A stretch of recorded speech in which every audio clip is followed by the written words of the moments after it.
Les bijoux tartésiens ont longtemps symbolisé la richesse et le pouvoir de la première civilisation occidentale.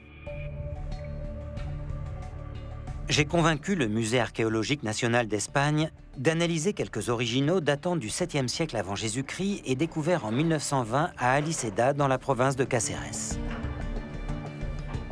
La chercheuse Alicia Perea me montre ce qui rend ces pièces extraordinaires si uniques. D'un point de vue technologique, ces pièces sont très complexes. Elles sont composées de plaques très fines sur lesquelles on a superposé des petites sphères soudées à la base. C'est ce qu'on appelle la granulation.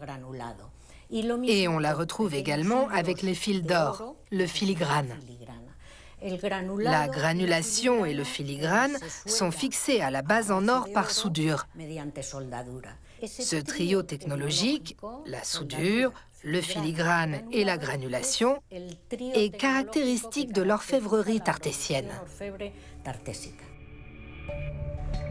D'après les recherches d'Alicia Perea, lorsqu'ils ont commencé à travailler le métal, les peuples autochtones de la péninsule du Sud-Ouest jouaient sur la solidité et la texture lisse. Avec l'arrivée des Phéniciens il y a 2900 ans, de plus grosses pièces sont apparues, mais elles étaient creuses, légères et ornées de décorations. Cependant, à El Carambolo, certains orfèvres de la région ont commencé à collaborer avec les Phéniciens, ce qui prouve que Tartessos est un mélange de ces deux peuples.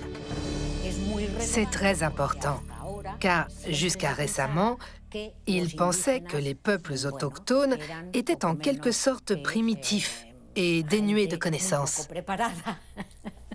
Mais ce n'était pas le cas. À l'âge du bronze final, la technologie phénicienne est venue s'ajouter pour produire le trésor d'El Carambolo.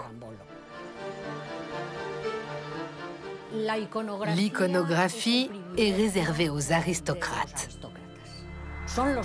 Les peuples puissants créent des images et tous les autres les utilisent.